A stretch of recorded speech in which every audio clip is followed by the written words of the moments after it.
and clap in 3, 2, 1. So when the clap happens, I'll start recording. Okay. I'll sync us up there. Yeah. I did the clap. You clap, Yeah. right? Okay, cool. Hello, everybody, and welcome to Life, the Universe, and Anything podcast, episode number 1. Woo! Episode number 1. Yeah. Episode 1. All right. I am Snick, one of your hosts, and along with me, I've got my other host. What's your cue? I'm Mitch, Mad Dog Mitch. Just call me Mitch. My co-host here seems to be having internet issues, at least on my end, because he went robotic there. Aw, sweet. Awesome. So, just disclaimer beginning here. We got a profanity warning. We're not censoring ourselves. A few curses might come out, so if you have young ears, you better cover them. He specifically, like before the show started, folks, he specifically pointed out that he has a specific censor button for when I record with this man, because apparently I swear too much. You don't swear too much. You swear sometimes. Okay. Sometimes. Alright, so the way that this podcast works, because we should get into that, is that we're going to be covering gaming and movie topics for the first little bit here. Typically, gaming and movie topics are going to be our main topics, but we also have the end, which is just the extra bits, where we're going to talk about other things that are not related to games or movies that interest us. So, for this week, what do we have first, Mitch, on our list? For this week, we have first on our list is we're being very tardy to this party, but the Microsoft and Activision merger being approved. Yeah, that's got some big implications. And we also have that we want to talk about that unrecorded gameplay footage that came out. They need to find a different. To go off of that, they need to find a different title for that game. I'm sorry, like just saying unrecorded. Like. All right. We also have the Poppy Playtime Chapter 3 trailer that came out this week. And what do we have for movie topics this week? We got our thoughts on Secret Invasion, because that just wrapped up, as well as the Loki 2 season trailer. Season 2 trailer, there we go. I realized those are... Yes. Those are both... They're both TV shows, but I'm calling them movies. We got some other movie topics in there that are coming up, like the Barbiehiemer. The name for that. Yeah, that's in our little extra bits section. But should we just get into it? Let's just get into our tardiness to the party. Activision and Microsoft approved. They are allowed to have a deal. Yeah, I'm not sure how to feel about this. Like, I'm not like a PlayStation fanboy or anything. Like, I play on all consoles and such. I'm like a gamer. So I have a PC. I've owned both a PlayStation and an Xbox. But as someone who's been in game dev, who works in the industry and such, I see this as both as win and not a win at the same time. Like, you could possibly relate to this as well as someone in the industry as well. Yes. Now, would you like to explain your... Okay, I see it as... Okay, the way I see it as the good is... It's nice. Activision / Blizzard, because it's the same company, have a bad rap of late with their organization and the treatment of their employees and such. And Microsoft, for the most part, has been redeeming themselves on how they treat their game division employees. They have improved greatly on how they treat them. So I can see that as a great culture change for them. That's a win. That's a win for us. That's a win for games and such. We're going to have a better culture and such in the industry. Where it's not a win is we have another major brand by them under their umbrella, where it's looking like we're going to have an octopoly or a duopoly forming here between them and PlayStation. Because Nintendo already has its in-houses that they exclusively use, but these independent guys who release on all consoles are being gobbled up by Microsoft and or PlayStation. Where it's like, okay, this is not going to be good because we're now going to only be limited to just these two eventually. There's not going to be much else. Like the exclusives. Like I'm not an exclusive fanboy. Like PlayStation exclusives, I enjoy. They're great. They're awesome. It's one of the reasons why I bought a PlayStation. But most of those exclusives come from in-house studios that PlayStation themselves, like Sony themselves, funded and brought up to those standards. Yeah. I don't mind that it's Microsoft, in my opinion, because Microsoft's business model right now is the gaming for everybody. So if they keep that mindset of gaming for everybody, I think it's fine if Microsoft is buying up the stuff. You say that, but we have a perfect example of them going against that in the case of Bethesda with Starfield. And what they've said about the Elder Scrolls games. Those are going to be Xbox exclusives. Right, but is it Xbox, or is it also... Well, Xbox PC exclusives. Nothing on PlayStation. That's gaming for everybody. That's what I mean by it. It isn't, because not everyone can afford a gaming PC.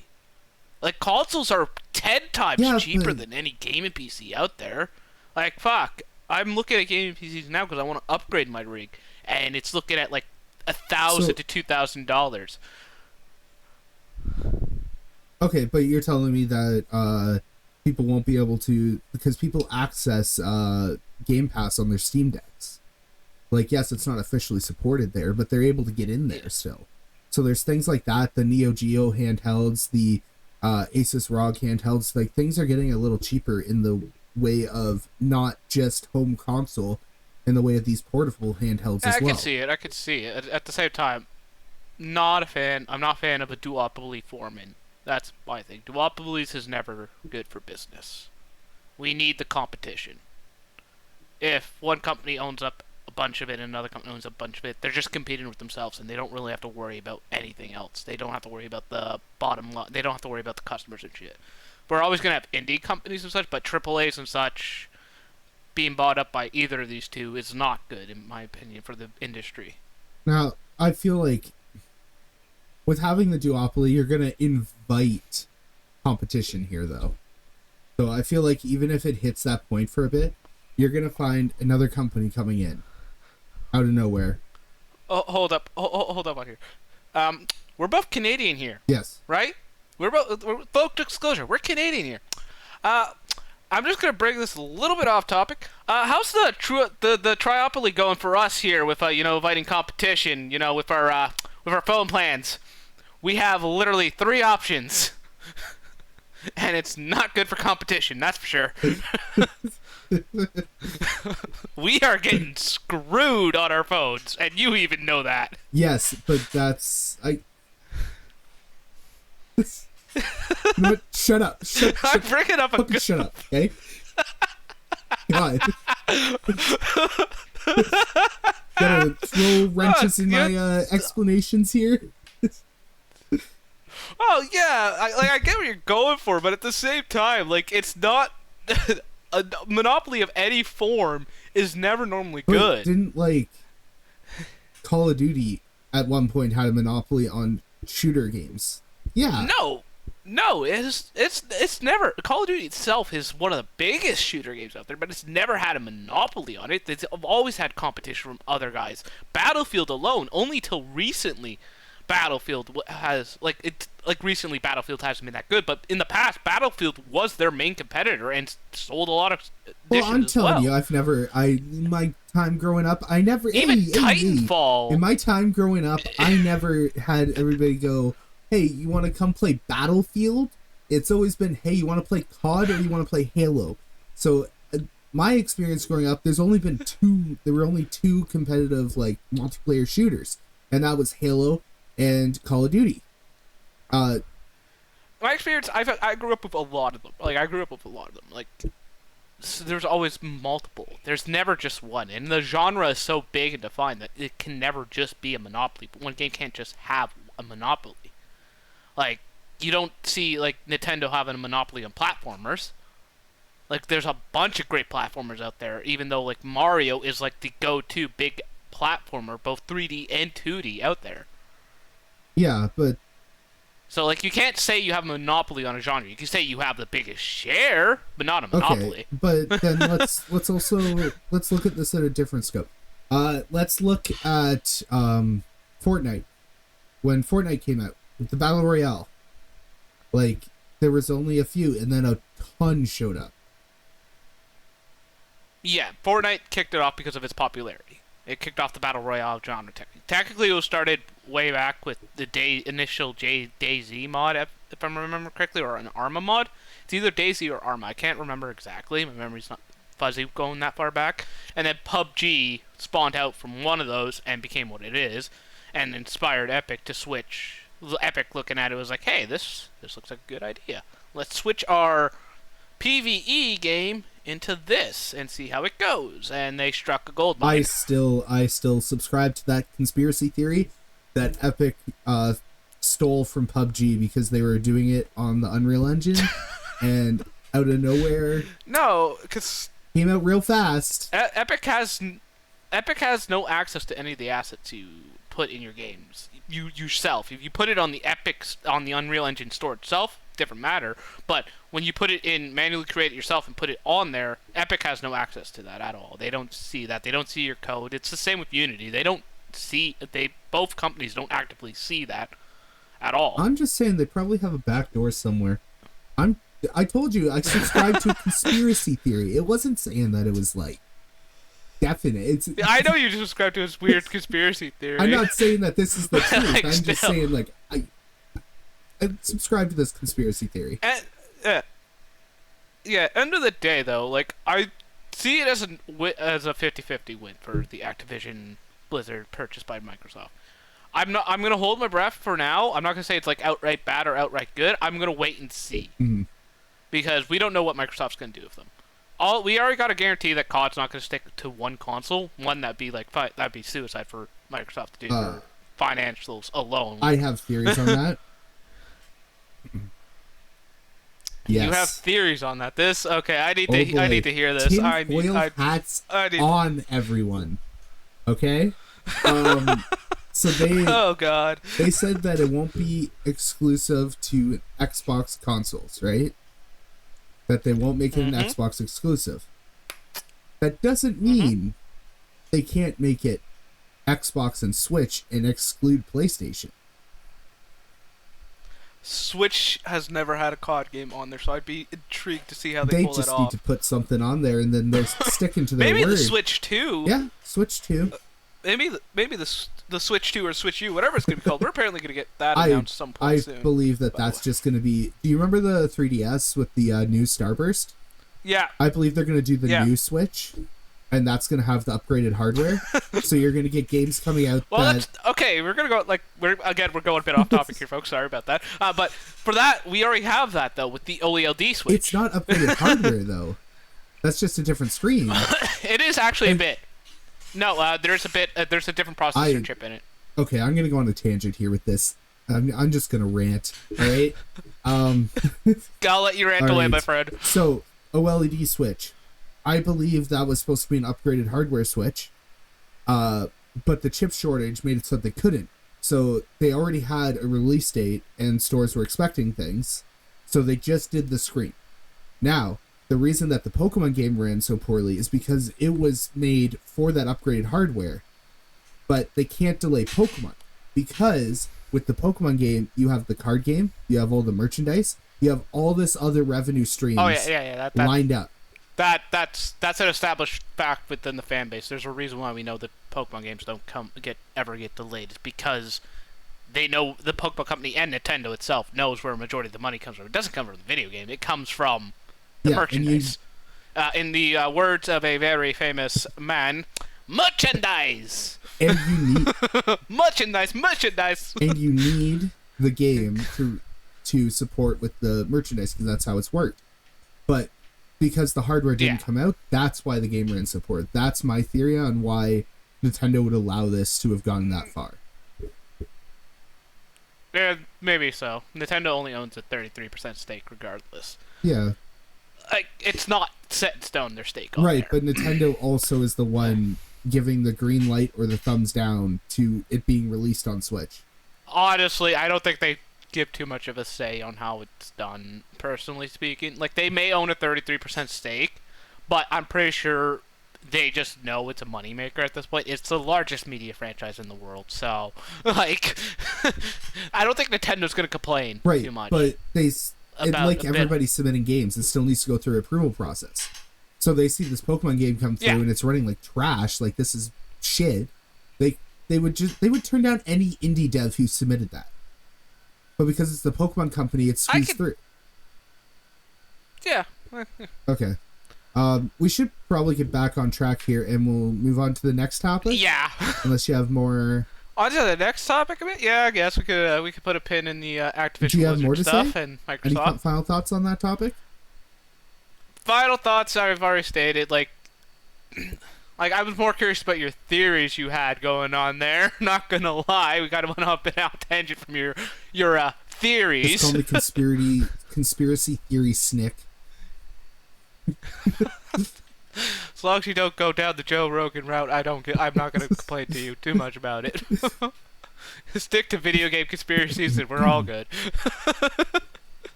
Yeah, we can switch on to the next topic here. We can go on to Unrecorded. That's an interesting one. That's an interesting concept I like. It's a interesting take on the first-person shooter genre, that's for sure. Because, like, that's not just your typical, oh, we're seeing it from the top view. We're seeing it through a body cam-like view, and that's, like, awesome and cool. And I can't wait to see what comes of that, because that's like, oh, this is a nice new look around. I already expect, like, if a cop game comes out, that we're not going to get a full authentic experience of it, unless, they want to go that route where it's like, oh, shit, a person of color. Okay, our body cam footage starts to glitch out. That's not going to be fun gameplay. What are your thoughts so far on it, Nick? I'm just processing this. I can feel the death stare for me making that. I'm processing. It's episode 1. You're gonna get us canceled. No, it's not really a cancel. Like, okay, you can say cancel, but it's not really cancelable. It's like a hard reality. Like, if for the cops and people of color and shit, like this, there's a reason why. Like, I support BLM and everything and such. All cops are bastards, full front. You cannot tell me that if a dev were to put that in there, people are going to complain and be like, oh no, this is fucking authentic. The only people who are going to complain are the fucking bootlickers that are the that support this shit. I got a bit political there. My bad. Episode 1, we're diving deep into the political rabbit hole here. When it comes to a game like this, the implications that it can have for the gaming industry and such, it can lead to something like that for more social aware games like that to point out. Yeah, there is a place for politics there, but I mean, there is also like exaggerations within it. Yeah, obviously, exaggeration. Everyone exaggerates everything, especially in the media concept of video games. Like, yes, I agree that they're like. If we're going to talk about politics here, I'll talk about politics here. Yeah, I agree that yes, there are bad cops out there, but we see a lot of it. And the thing with the internet is you only see the bad stuff. You don't actually see anything that's good that's happening. Yeah, I could give you that. Like, but at the same time, this bad stuff has been going on for so long, and it's the reason why it's so prominent right now, is that it has been going on for so long, and it just now is like, with the fact that we have a mobile video camera on us at all times, that they're getting caught doing this shit. Like, it was always known, it's just never addressed. Yeah, it's just one of those things where I don't believe that every cop is racist. I believe there are racist cops. Oh no, I'm not saying every cop is racist and such, but if they're gonna protect the racist ones, I'm sorry, you're just as bad as them. If you're not gonna punish or try to actively change, you're just one bad apple spoils the bunch kind of deal. Anyway, let's go back to the games. The reason we have this in here is because we want to talk about the graphic fidelity of this. Oh my god. I booted this up. Yeah, like the graphics. Not booted up, but I played the video, and I wouldn't have been able to tell you if this was like body cam footage released of Raid, To go, or this is a video game. Until the UI elements came up, it was like, oh my god, this looks real. and that's the choice, and this is because of the engine it's built off of, the new Unreal Engine. The graphics that people can pull off on that blur that line so damn well. It's hard to pinpoint it, you know? It's hard to say, oh, this is a video game. I've seen stuff come out of there where it's like, oh, looks realistic. Where is this? And it's like, oh, this is on the Unreal Engine. Okay. Yeah, and I want to bring up an interesting topic here towards this. ESRB ratings. Are you going to tell me that this is the same level of you need to be mature as it is to play like Mortal Kombat? Depending on the game. Like, it all depends on the game, Like, the ESRB. Like, if you're going to make a shooter game, it's probably going to get an M rating. I can see that. I would love to see a shooter game in that concept because that's an interesting viewpoint to have and such. I'd love to see the implication of this in VR with that viewpoint as well. But like this, like my point is like this graphic fidelity and doing the violent things that is happening, like you can't compare that to other mature video games. Like this feels like a step above that. See, yes and no, I'm going to say, because yes, it is a step above. The graphics are way more out there. The no part is the fact that it wasn't always on the graphics why you get that ESRB rating. It's the content. If there's blood and guts, excessive blood and guts, it gets the M. Or if there's like adult themes or such, it gets an M. Like GTA doesn't look anything like Mortal Kombat, and it got the M rating, and it's because of the subject that's in there. ESRB doesn't go off of how it looks, it goes off what's in this game. Right. What is this game about? What's the content of this game? Oh, it's about this, this, and this. Okay, you get this rating. Oh, it's about this, this, and this. You get this rating. Oh, it's a regular old platformer, you know, like a bunny trying to get to its burrow or whatever. Oh, you get the E rating. Oh, it's and such. Okay, well, going off of that, I'd like to see a platformer with this kind of viewpoint. That's like parkour and like that. That's gonna be fun. That's gonna be awesome. Like that's gonna be like immersive in my opinion, especially in VR.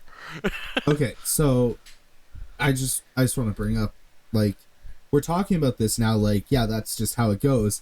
But the thing is, like, movies got extra ratings. As things got more intense with movies, they were all of a sudden unrated. Movies, there's unrated versions because it's the MPIA is a bitch and all that, and that's mostly exclusive to like horror itself in specific of genre I'm very well versed in and such. Movies start getting ratings because of the horror genre more specific, because like horror movies before like the big slashers started coming out didn't used to be that bad. You could take a kid to that and it wouldn't be scary. Like you could take a kid to Psycho, it's not that scary, you know. But you take a kid to like Friday the 13th, different ball field, and that's when the rating system started coming in, where they had to start worsening this to stop parents from taking kids or kids just going into a movie they're not supposed to be able to see. Right, but they've separated between 18A and restricted. So like restricted is more intense than 18A. Restricted is mostly exclusive for I'm not going to say this lightly, this might get us demonetized, for the porn industry. No, I've seen restricted on horror movies and all that type of stuff. I've not seen... The only horror movie I could think of that could have got restricted would be, like, the body horror movies, and that's Justifiably Burned. Or, I pray none of our viewers fucking look up this movie, and if they have looked this up, I fucking feel for you right now. Serbia film. Okay. Because that movie's just... Movies rated R, 1917. The Revenant. Okay, no. Rated R and restricted are two different things. Rated I R... thought R was for like, restricted. Okay, technically...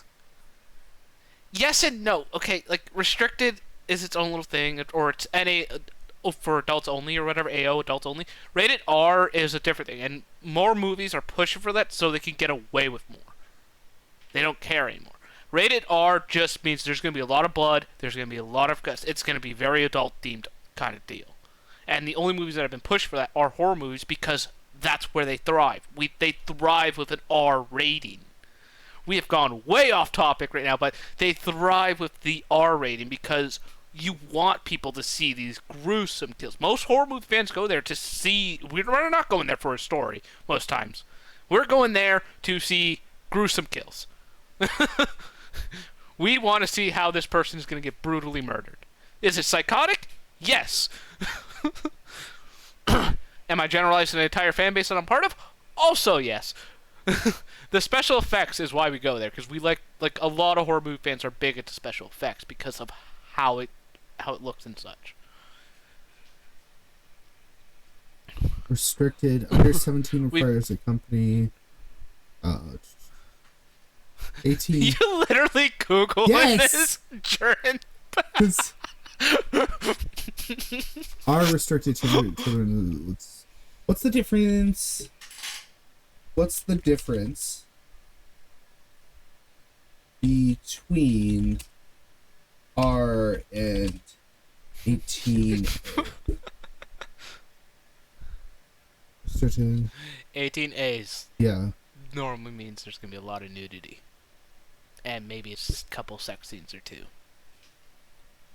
Oh, so 18A is worse than restricted. Yes, 18A is worse than a rated okay. R. 18A is literally adults only. No chance a child getting there. Rated R film, you can technically be accompanied there. A teen can be accompanied there with an adult for a rated R movie. Okay, so. And same with kids too. Rated R basically means you need an adult with you. Okay, so. No ands, ifs, Right, or buts. I want to get back on topic here, but that's my point I'm bringing up here. Is there's 2 adult ratings in movies. Yeah. So why can't there be 2 adult ratings in video games? There is in video games. What's the other one? There is in video games.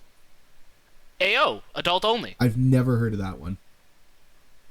Because it's normally exclusive to big porn games or such. You don't see it get applied to common video games. With this, maybe we can start seeing it applied to some, non-porn games and such. But M is not the highest rating in the ESRB. It's AO. Okay. And I also don't know if this applies to everywhere in the world. I must say, I don't know what the rating systems... The ESRB technically does apply for everything in the world, to my knowledge. The rating system we just used right there, R and all that, not so much. Okay. For movies and such, but most people generally get the idea because of America and all that. Cultures but everywhere. I just wanted to throw that out there that this is just off us knowing what we know from North America.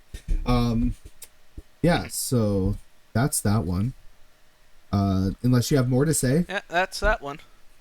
I don't have much more to say on Unrecorded other than the fact that I want to see what it can do. I want to see other genres. I don't want to just see first-person shooters and shit. I want to see that concept used for a lot of genres. Right, we are walk the plank realistic.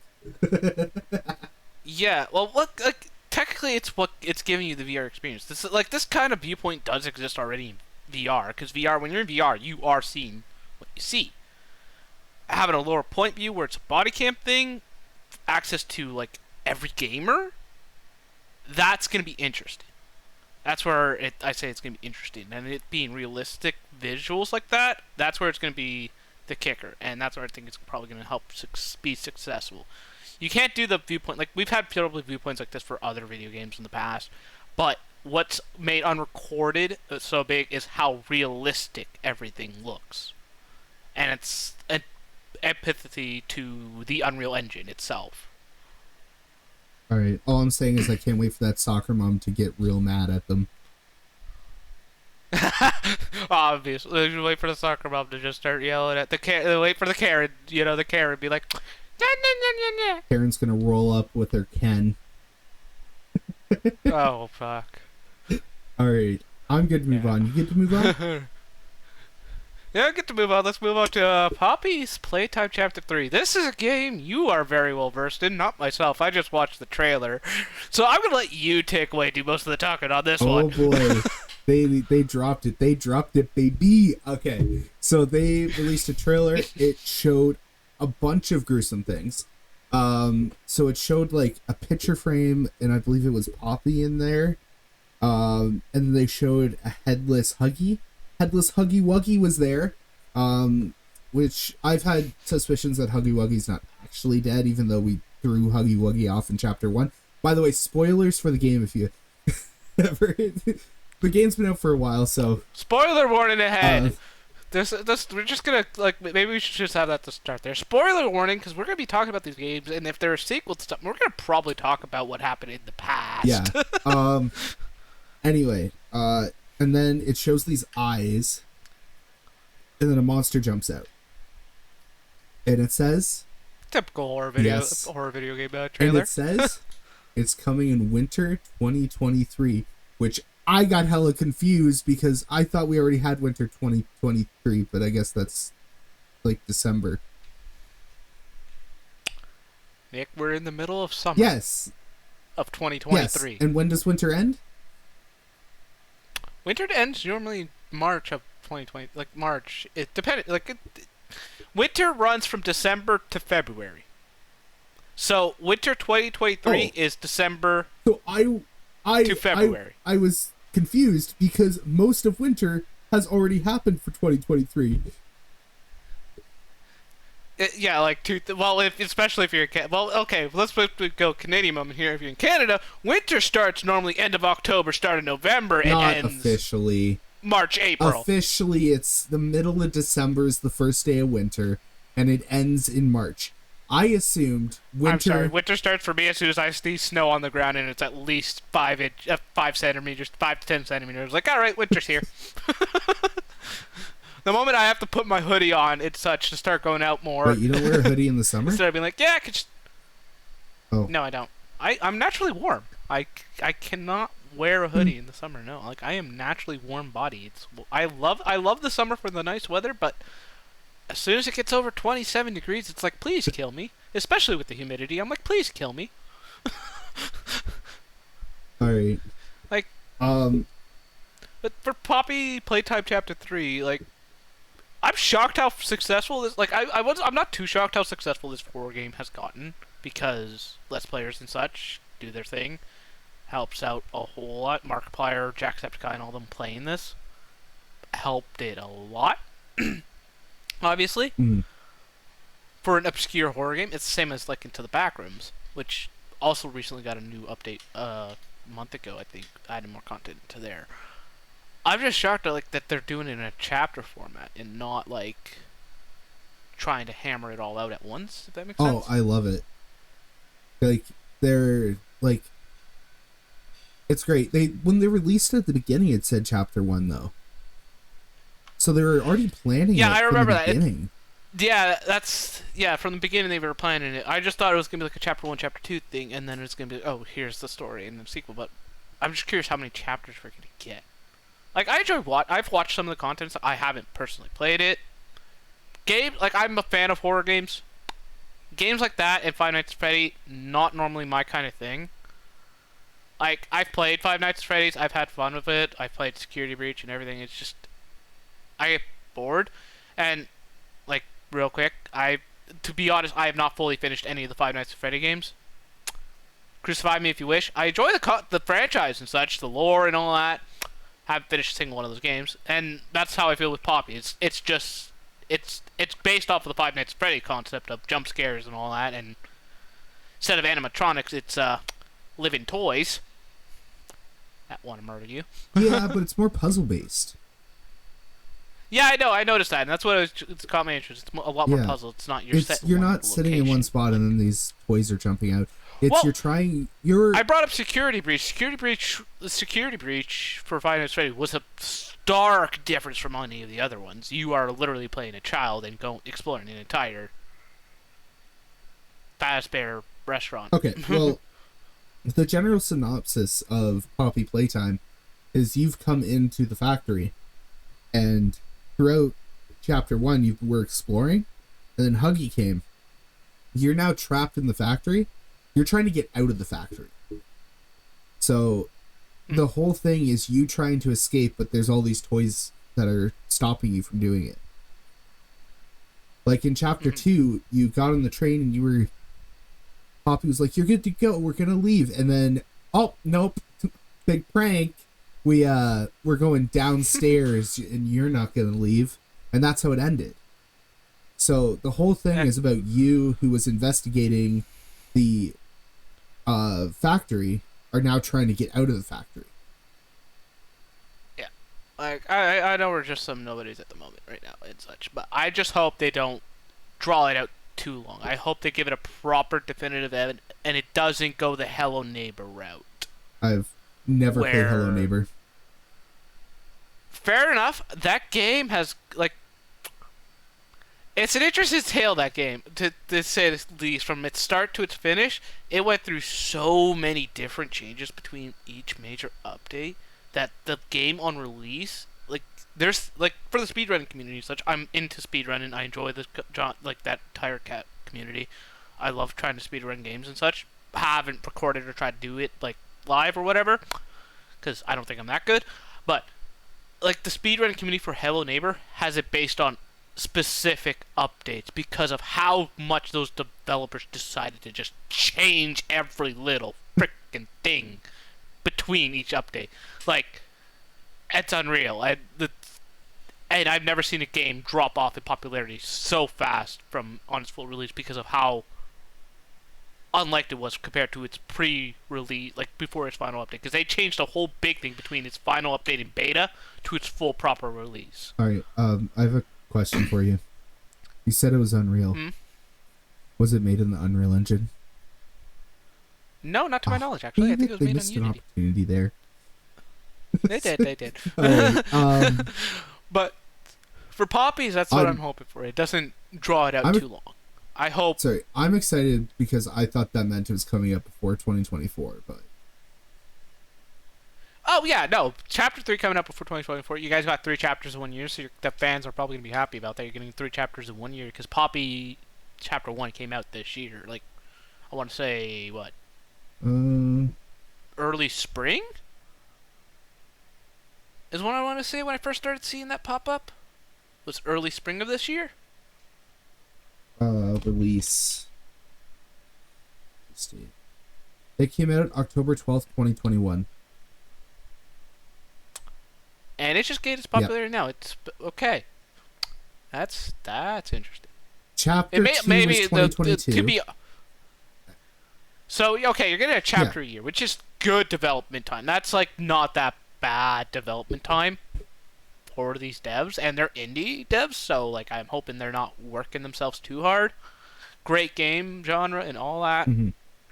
Like, great game. Everything I've seen, not my cup of tea at the moment. I might give it a try. Maybe, who knows, I'll enjoy it. If I play Chapter 1, I enjoy that, and go through Chapter 2. And Chapter 1's free. We'll see. I know Chapter 1's free. You've told me about this beforehand.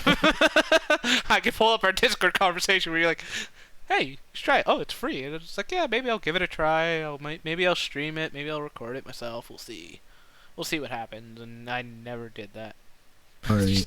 I'm good to move on. All I can say is that I'm excited. I'm ready to play it. That's fair. That's fair. I think that's the end of our video game topics. We're now moving on to the movies and TV shows. Full Forte. I wanted, like, I know this is like in our little like extra section. Full Forte. I support the actors and writers on strike, 100%. They have their right to strike, and they deserve to have their needs met. The fucking big fucking companies and such are being greedy as hell. Like, we literally have a quote from Bob Iger, or whatever the hell you say that idiot's last name. Don't know why Disney ever brought him back, considering the last time he was around, Disney nosedived big time. All right, we'll just touch on the strike now before we get into movie topics, even though it's supposed to be extra bits. Yeah. So striking, union support, all that. Yeah, all support for it. Like, the writers and the actors have the right to get what they deserve, like, get paid rightly, and make sure that their likeness is not used by AI. Like, my God. Or, for the case writers, replaced by AI. I do not want to see AI written film or TV show. I am sorry. No. Just no. Bugger off. No. At the same time, no. I'm still like, yes, I support what they're doing, but I'm still gonna enjoy entertainment that is coming out. Oh yeah, yeah. And that's the thing. They've come out and said a lot of them have come out and said enjoy the stuff that's coming out now because that was done by we're unionized and under contract. Enjoy it while it comes out. Mhm. Any future stuff that comes out, debatably, unless like I've heard about it being like, oh, it's been in production since this point. Yeah, if it's coming out like after the strike, it's like yeah, like it was in production after the strike.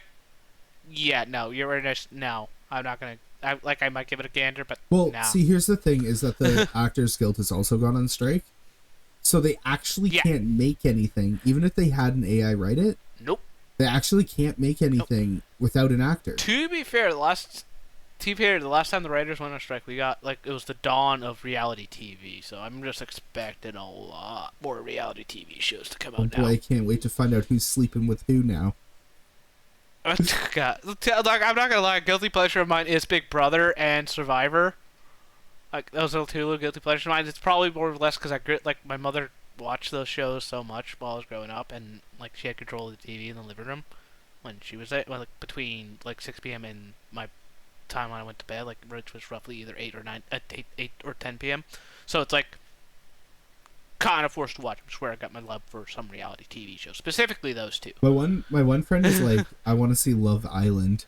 He always talks about Love Island. That I could honestly say I have not watched. I've heard so much about it, but like, to me, it just seems like it's The Bachelor or Bachelorette, but on an island.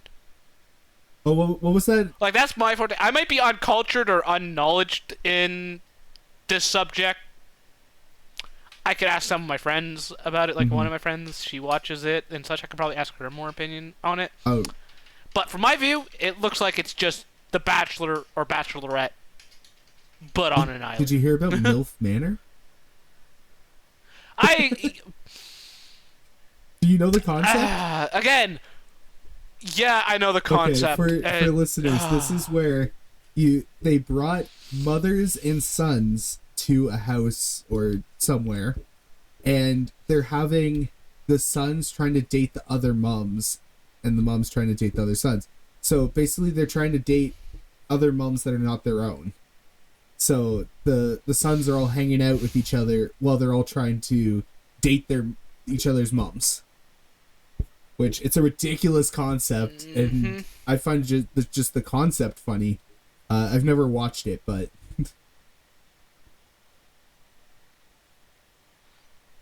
it's just goofy.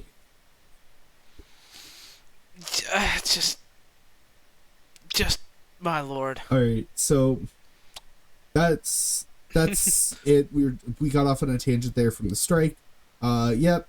Yeah. Fully support them and Fully support them. And going into the AI thing, it kind of leads into Secret Invasion, where first on the list, where they used AI generated art in their title sequences. Oh, yeah. So how do we want to do this? Because spoiler warning for Secret Invasion, this one is very new, so that's why I want to put that one here. Yeah. We are going to be getting into details. If you don't want to hear, you're going to have to... Personally, like, as much as I love Marvel and such, I feel like it's another miss.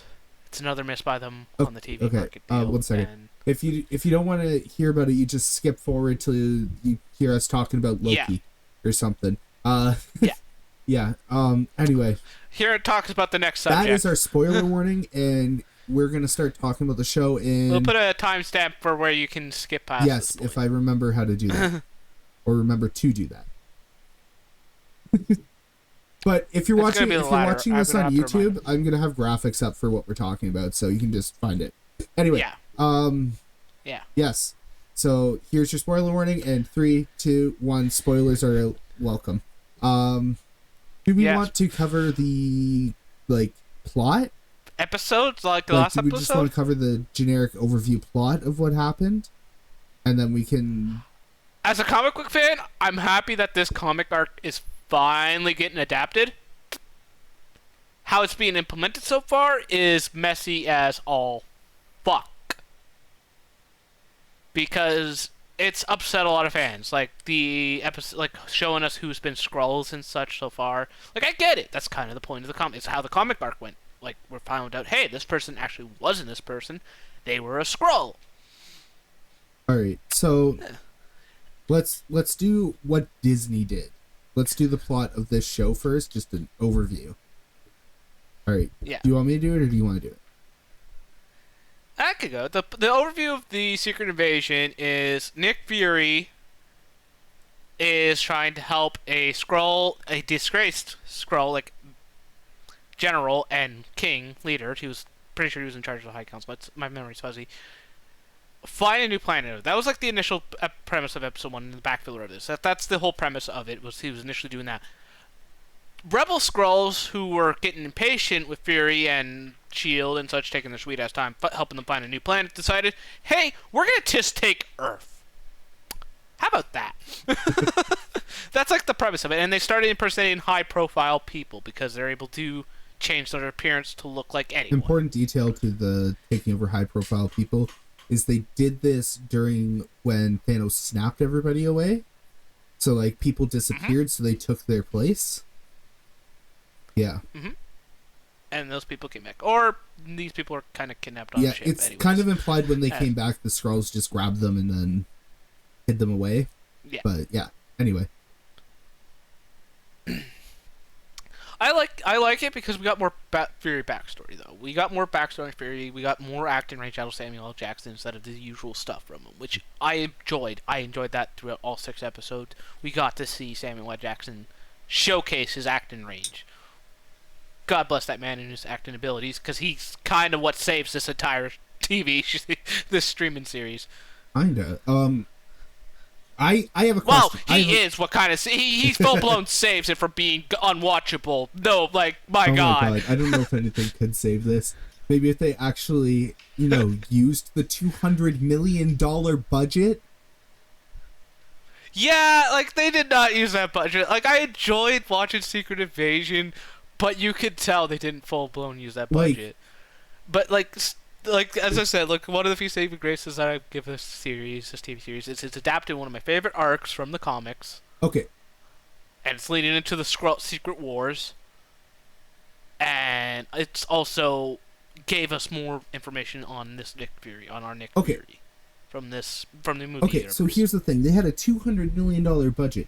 What'd they do? Go, oh, here's the script. Gave it to Samuel L. Jackson. He was like, this is shit. And they're like, we'll give you $150 million to do it.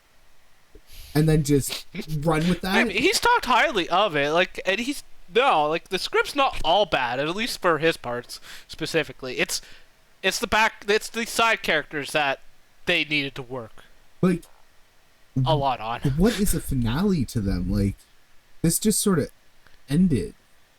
Well, yeah, because it's leading into the next Avengers movie, which is Secret Wars.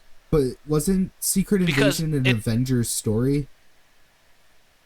It is. They just took an Avengers stories and centered it around Nick Fury.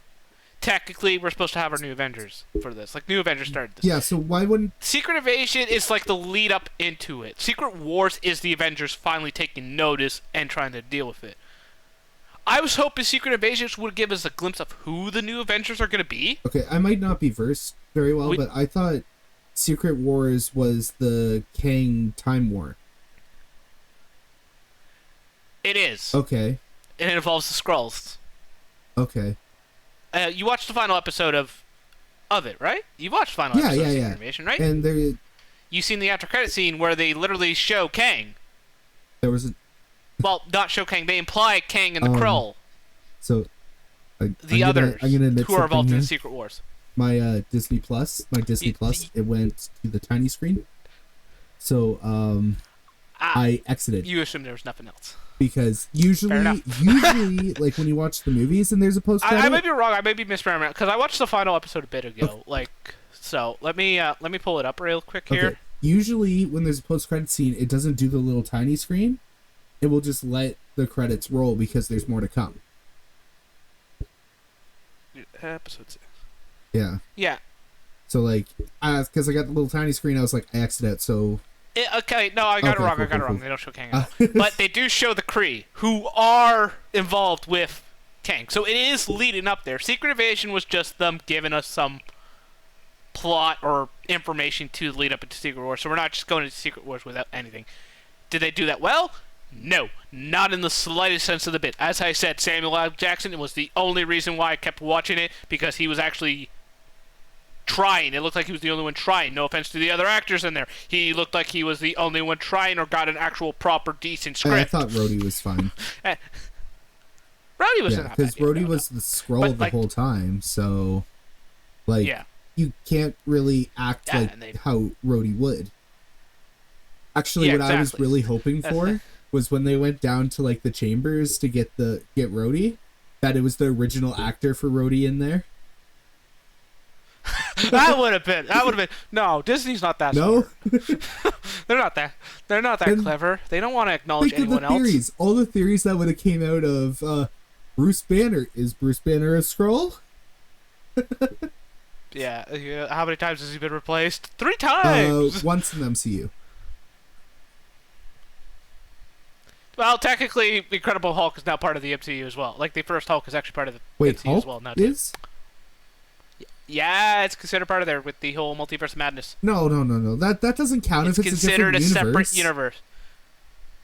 Yes, but it's still part of the MCU now. So technically, within the MCU, Hulk's been replaced twice. For them to be Mark Ruffalo's. But for them to be like part of Skrull, like for this to be a Skrull, it would be within the same timeline. Yeah, because the Incredible Hulk, technically Mark Ruffalo is supposed to be the Hulk from the Incredible Hulk. But the Incredible Hulk is supposed to be the Hulk from Hulk. So... Alright, now hear me out on this one. What if the president's a Skrull? Okay, so like if you... For the spoilers, it's an old comic art, but technically in Secret Wars, that is kind of what's happening. And that's kind of the outcome of Secret Invasion. People aren't trusting the high-profile people, and they're going after them now. Because how do we know you're not some alien now? This is like full-blown going into the conspiracy that reptiles have replaced our high-profile leaders here. That's what Marvel did with the comic series. It played into that conspiracy hard. Okay, no. Ready? So, because when I saw the president give out the all-out war declaration, I was like, this is what the Rebel Skrulls wanted. So, what if the president is actually a Skrull? We'll find out more in Secret Wars. But that's kind of where I got it from. As I said, I was hoping we could have got like a glimpse of the new Avengers. Okay, yeah. But that's where I got it from. I was like, hey, the Rebels, they actually wanted to have the world in all-out war to destroy itself, and the president just did that by just saying, "I declare war on all aliens." And that you said all aliens, so that isn't just Skrulls. That's also Asgardians. No, Asgardians living on Earth. They're aliens. Technically speaking, yes. The president just declared war on the Asgardians too. That's not a war they're gonna win, but besides the point. Besides the point, like as I said, like I had some high expectations going into this, even though like the last few Disney shows, like Marvel shows, have been subpar, to put it lightly, subpar. Like, and it's why I have like high hopes. Like I'm tampering my hopes for our next topic that we're gonna be going into soon here, and I wouldn't mind this being the perfect segue into Loki. Segue to Loki. Spoilers are time for segue to Loki. Yeah, segue to Loki there. The like, Loki segue? It's why I have tamper expectations. Loki segue, yeah. A Loki segue. Right. Oh, for those viewers who are younger than us, a Segway used to be a vehicle, to put it like a little motorized vehicle you could drive upon. Like pinnacle of nerd culture right there, I think. And, like that was like pinnacle for the early 2000s nerd culture. You only it was always depicted as nerds who drove on that. But yeah, Loki season 2 trailer dropped. I'm excited for season 2. I've been excited for Loki season 2. I've been waiting for it. I've loved season 1 with absolute passion. I don't have faith currently in Disney at the Are moment. we? So, Are like, we? I've... This is my reaction. I saw that trailer and I was like, "Are we finally getting a good TV show from Marvel in 2023?" Because so far, I hope so. That was my exact thought. It's like, I'm excited, but at the same time, we haven't had anything good so far from Marvel this year. TV show wise, movie wise, hit or miss, depending on who you ask and such. Because Ant-Man and Wasp, I enjoyed it. Heard people didn't like it. Each their Ant-Man own. and Wasp had too much going on for me. Yeah, that's the thing. It had a lot going on. Too many Which is plot lines that opened up, and then it just like abandoned plot lines. To be fair, Multiverse of Madness was the same way. Yes. I also was not a huge fan of that one. Yeah. Thor, Love and Thunder, I was like... I loved it. It was I loved Thor, Love fun and Thunder. when I watched it, but it also felt like I've been here before. It was the send-off for Thor, though. That's the thing. It was Thor's send-off.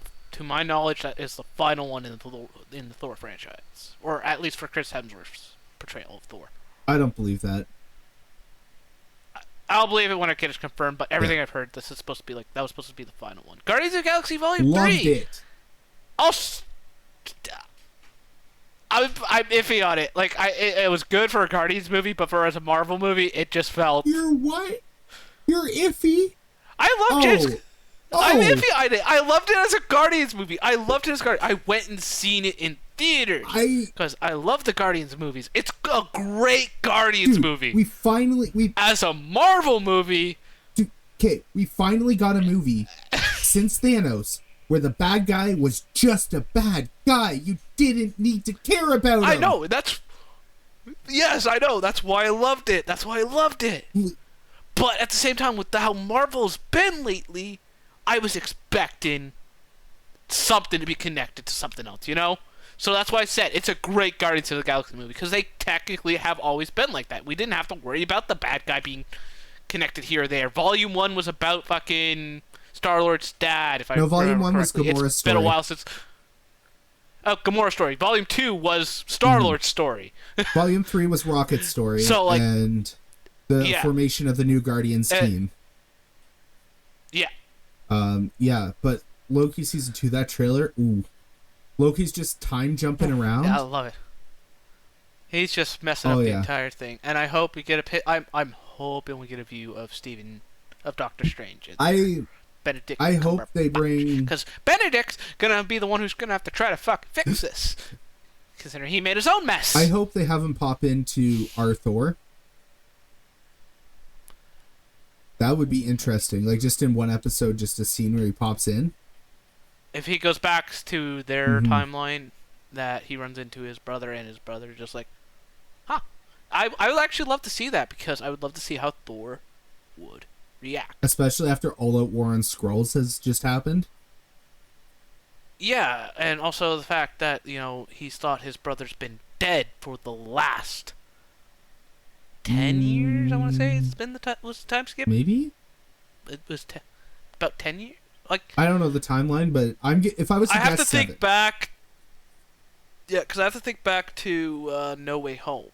Well, not No Way Home. Fuck. It was 5 years No Way Home. Endgame.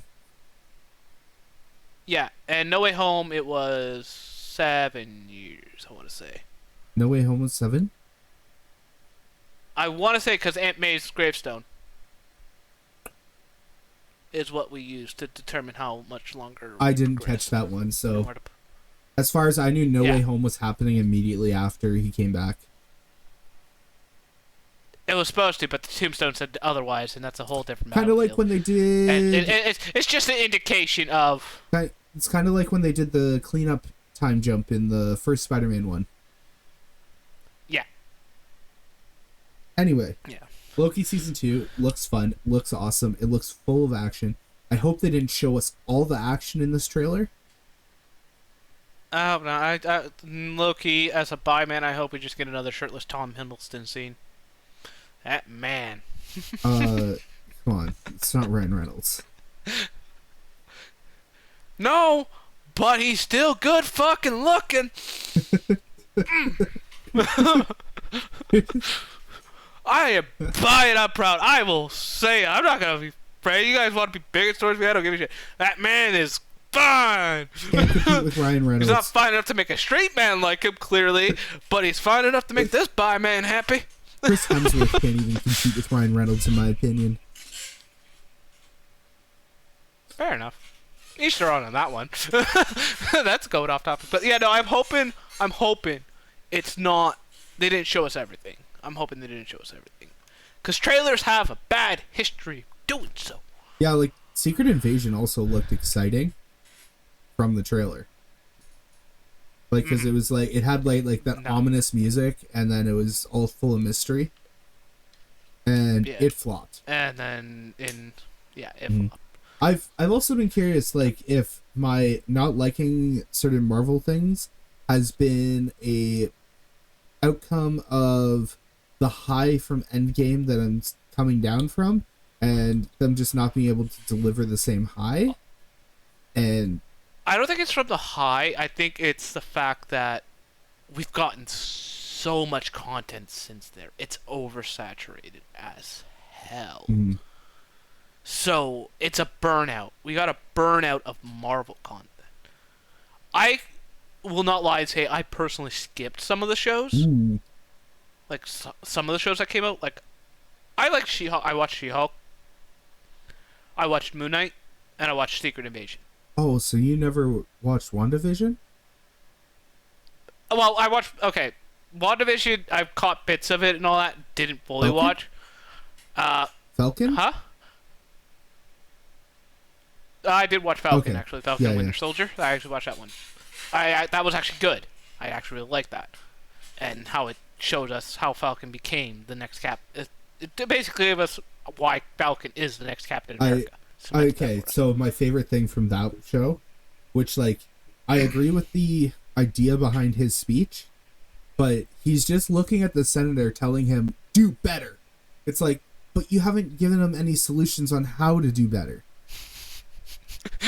You know what I mean? Like, he's like, it's like if you handed in an assignment and your prof just handed it back to you and it just said, fail, do better. With no real, like, hey, this is how you're failing. Your professor's just gonna be like, no. Right? Like, that's not real feedback. Right? Like, no. Offering solutions would have been better. No, I'm cautiously optimistic for Loki season 2. All right. They somehow fuck it up, I will be livid and I will be stopping any Marvel content until it's way out and done and I hear people talking about it, because I've been excited for this. And if they mess it up, I'm just done. I'm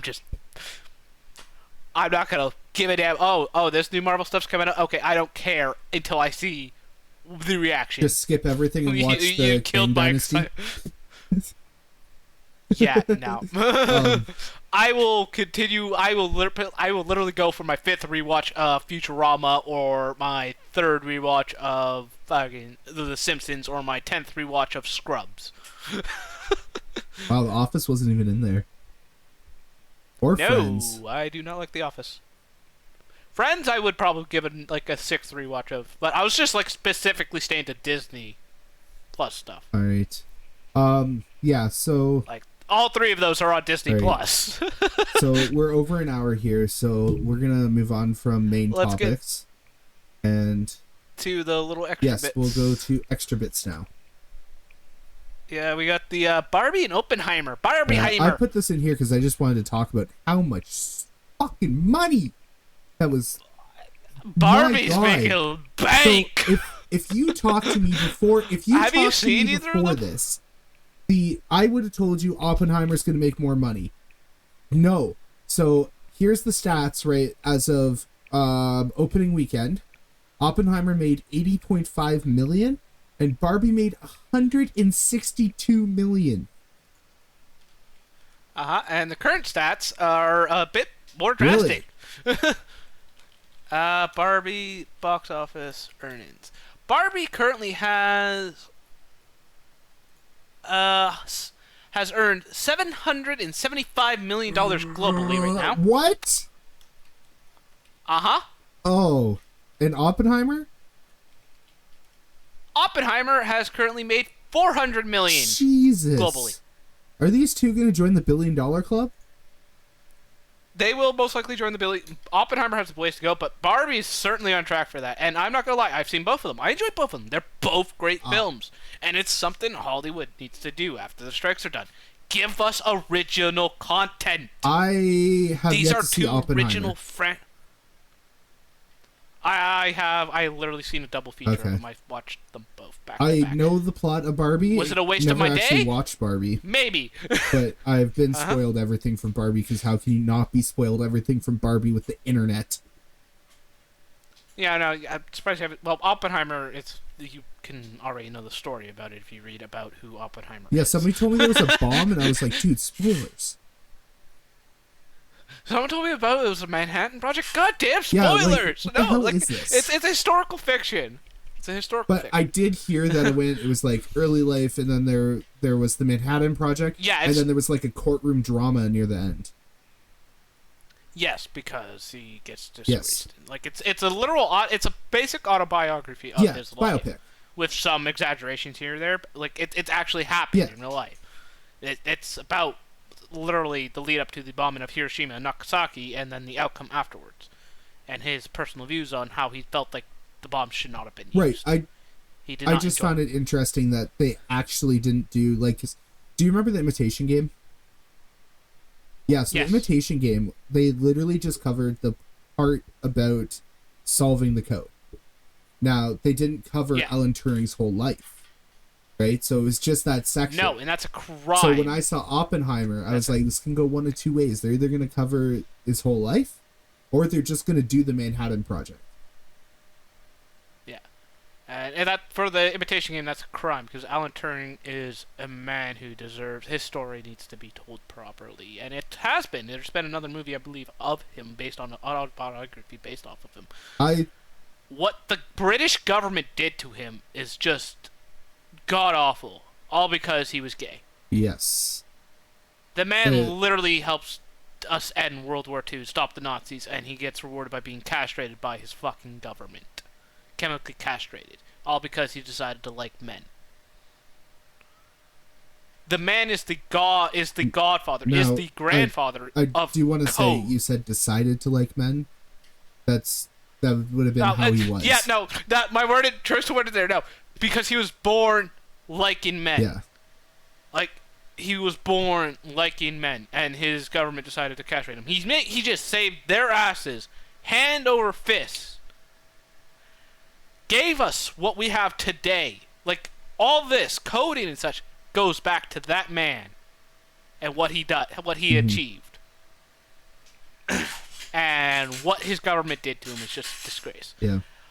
Oppenheimer is good in that, and that's where I agree with that. Oppenheimer actually showed us the story of the man, Oppenheimer. Yeah. And what he thought of his creation after it was used. He personally didn't think it should have been used to begin with. It's like when... Because of how it's like when people got upset at Bohemian Rhapsody. Because it was the story of Freddie Mercury, not of Queen. Now, I think they could have named it better. Like, if they just called it Mercury or something. Big time! Then... They could have just named it Mercury. Right? Like, if they named it that... To be fair, most people got mad because of the actor choice. The actor, not bad, but, like, they could have possibly found someone better to portray Freddie. Yeah. It was just, like... That one specifically was a little misleading. This one, you can't really be misleading unless they called it the Manhattan Project and it was all about Oppenheimer. But yeah. Anyway. That's all I really had for that, was just that it's making a shit ton of money. It is making a shit ton of money. And now we go into my favorite section and such, the hockey section. Because me and Nick, we're Canadians. We're very stereotypical. We love our hockey. I am a grateful Sens fan lately, and my team has been doing so many great moves. I got my bear. A little Canucks bear. I got my Canucks bear. They're just there. Have they actually, they got to do something to convince Petey to stay with you guys. Honestly, Elias Pettersson, they got to convince him how to resign. Like, okay, here's the thing. As you don't have to worry about Hughes. You don't have to worry about Demko at the moment. It's him. Here's the thing. The goal this offseason should 100% be for the Canucks is to sign Pettersson. Like, they need him to commit. Do you guys even have the money to do so? we'd have to figure it out because it wouldn't be on the books this year, right? Obviously, it would be the following year How much because cap his space- contract is up at the end of next season, and then he'll be able to start. How much He'll be cap space do you guys got next year? he'll be able to sign with other teams. So they need to lock him down. Lock him down now, because if they go into the season, all of a sudden he's going to do what every other player does and goes, "It's the season. I want to focus on the season. We're not talking about contracts right now." And that's. You guys got a saving grace for this though. He's an RFA, Yes. so he's not going to UFA. He didn't. You got. That's one smart thing Benin did when giving him that short-term contract. It didn't walk his ass straight to UFA like a certain other superstar who also has a contract up this my season. ears are bleeding. At the end of the season. My ears are bleeding. You just said Your ears smart are and bleeding? betting in the same sentence. Yeah, I know, but you gotta give credit to that god-awful general manager. I feel bad for you guys, the damage he's done to you guys.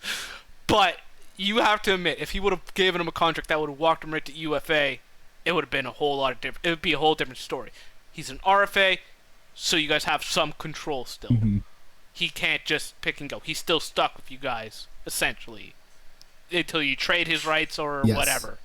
But still, currently you guys don't have any cap space at all. Every player, they won't talk about contracts during the regular season. Like when the regular season starts, that's it. He's not going to talk anymore. So the goal for our GM this offseason should 100% be locking him in. Like lock him in and figure out the budget later. It should be. We'll see if that's the actual case. Yeah, I did hear rumors. I don't know if it actually happened. I haven't paid too much attention to all the trade stuff. I usually don't check out what's happened in the offseason until like mid-August, end of August. But I did hear rumors that we were getting rid of Myers. That's gonna clear up so much cap. You guys need to clear cap space. You guys need to clear cap space. OEL, Myers, and well, technically, you guys paid OEL to fuck off. Yeah. You're paying OEL to fuck off and play for a different team, and you're paying that for a good bit of time. Great Benin move. Was it? That move was like, I understand why he made that trade at the time. You guys OEL was good, is not worth that contract at all that he got rewarded in Arizona. But he was still a decent defenseman. It's just the cap hit. Yeah, Benning took the contract, but it was our new GM that had to deal with the aftermath. So I could not have made that decision. Where it's like we paid him to fuck off. Yeah. Yeah. Jeez. We're paying you $2 million to fuck off and play with someone else. The thing is, he can't come back next year, after the buyout. If he comes, I'm not sure what his current contract is. I know he got re-signed by someone to a league min, I want to say. Yeah, by Florida. So, if he decides to come back, not league mid, 2.5. Why is everyone going to Florida? What's in the water down there? I don't know. With tax-free, I'm not going to use the tax thing because that's been debunked. A lot of fucking NHL players get their pay. That they're taxed by what state and city they play in, technically on a per basis base. So half their income is taxed in different states entirely. And it's why the sign-in bonus thing is the big thing, because they get paid that sign-in bonus right at the start of a season. So if most of their cap hit is sign-in bonuses, they get a shit ton of money and they don't have to worry about the taxes or whatever. And it's been debunked so many times. Taxes do not play a factor where NHL players are going to go. The pedigree of the team does. And Florida just went to the finals, so kind of gives them a bit more pedigree. Will they be able to do that again? We'll see. Yeah, but I mean, what has it been, 4 or 5 years now, and there's always been a Florida team in the finals? To be fair, Tampa Bay drafted and developed their guys pretty damn well to achieve that. Yeah, and then Vasilevsky, Stamkos, fucking Point, Kucherov. To be honest, only looking at regular season performance. That's all I'm looking at, not how they did playoffs, because playoffs is a whole different ballgame. It looked like Florida was no shot. They had no reason to be there. No, they did not. They literally squeaked into the Yeah. playoffs on the They final literally game. like, if we make it past round 1, that'll be excellent. Is that would have been my mindset as a fan. And that was a miracle for them. And you as a Canucks fan, you're probably happy seeing that miracle happen. Well, speaking of Boston, They lost the man, the myth, the legend, Patrice Bergeron. He is a godly of a man. Greatest two-way forward to play the game, in my opinion. Honestly, so great. I like, as a Sens fan, I cannot say anything bad about him, even though like he's done so much harm to oh yeah, the what team. about his first career hat trick? How about we talk about his most iconic goal there, bud? The goal that caused the city to riot in the streets. What? No, nobody's ever. The man done has that. so many iconic goals. It's fine. Oh yeah, no. Vancouver didn't decide to burn itself down during No, that was 2011. Montreal. No, Montreal didn't make it to the finals. And Montreal didn't even burn itself down. Like, there's a bit of anger and such, but it wasn't as bad as fucking Vancouver was. I was here in the city when the Habs lost in the finals. I live here in Montreal. No, I it's when they seen it won. happen. It wasn't at... Oh, when they won. Yeah, no, that's... winning was different. That was like 93. That's a long No. The last time ago. time when they were going into the finals, when they won, they rioted. Oh, and there wasn't even that bad. Like, the riots here in Montreal, as they were called riots, they're nothing compared to the Vancouver shit. Nothing at all. You guys took it to a whole new level with 2011. No team's fan base has achieved You know what? that. You call it rioting. I call it passion. Okay, passion, destroying half your city and shit. Like, to continue off the 2011 Cup Finals. The moment that game changed was the hit on Horton. The moment that series changed is when, I want to say it was Burroughs did that hit on Horton. Because that awoke something in Boston after that. Because after that point, it was just all Boston. Okay, but I also heard the rumors about that. That somebody told the Bruins that the Canucks were practicing passing around the cup. It's possible. Like, every team does some things, and that's possible. Did they jinx themselves? Maybe. Who knows? You guys had a 3-1 series lead, so I don't blame them for being overconfident. But we're kind of off track here. Patrice Bergeron's done so much. He's been in this league for quite a long time. He is literally the face of the Bruins. He was the face of the Bruins for a long time. He may have not been captain throughout his entire career, but he was always the co-captain. He was that presence in the locker room. Right. Boston's going to sorely miss that, and every Bruins fan I've talked to knows that. They're going to miss that presence. They still have Marchand, McAvoy, and all that, so they're still set. I don't see them missing the playoffs, really. They're still somewhat set. They're not set in center anymore, which has been a problem the Bruins fans have talked about for a long amount of time, that they knew this was going to come. When Bergeron retired, they were not going to have a 1C anymore. This man, once he's eligible, is going to get into the Hall of Fame, hands down, no doubts about it. Most Selkies won by a forward. Honestly, they need to rename the award. He's been nominated for it every damn year, I think, for the most part of his career. There's like, Yeah. he's just that fucking Okay, so amazing. the stats I have pulled up here. It's got the Selke Trophy from 2023, 2022, 2017. ... It won't expand to any extra years, I think. Wait. No, it just...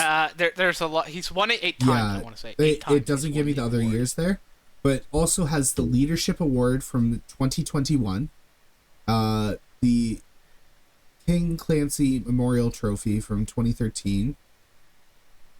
That's I forget what the trophy is for. And the Foundation Player Award from 2014. Yeah, he's got a lot of awards. His most obvious awards are the Selke, because whenever you see Bergeron play, whenever you saw him play, even this year, he didn't look like he was that rusty at all. Hence Like, why he won the Selke. He was defense. Like, he's on the ice. Chances are your team wasn't having that puck for much longer. He was getting that puck, and he was making sure you weren't scoring. Yeah. Uh, not much really to say. Hate Boston. But Yeah, you hate hate Boston, Boston. but good player. My Sens have done some moves. He lost a good player. They lost a legend. His number's going to get retired. No doubts about it in my mind. If not, there's a problem. Him and Char both deserve their numbers retired by the Bruins. Mm-hmm. But I'm happy with what my Sens so far have done in the playoff with this offseason so far. Yeah, we lost to Brinkat, which sucks, like young guy. But we brought in the Tarasenko. Vladimir Tarasenko, the Tarasenko, and we finally completed full circle for the David Rubland trade for a Sens. Nice. Yeah, no, the first round pick we traded to St. Louis for David Rubland, and I think Ben Bishop was part of that trade too. Turned into Tarasenko.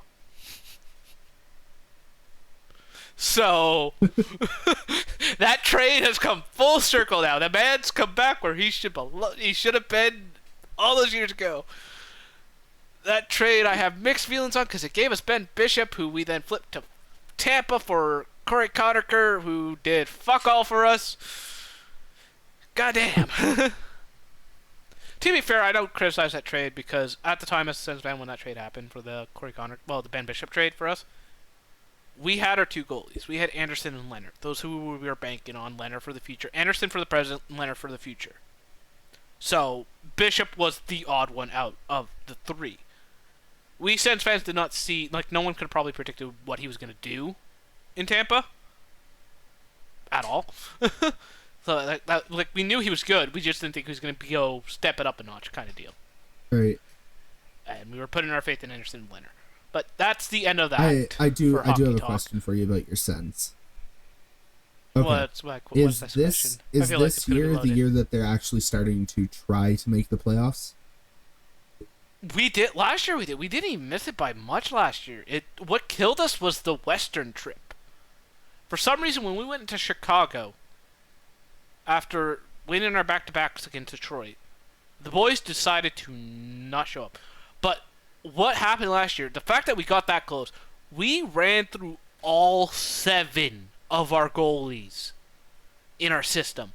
We went from Forsberg and Talbot as our starter and backup, or 1A, 1B, to Talbot going down, so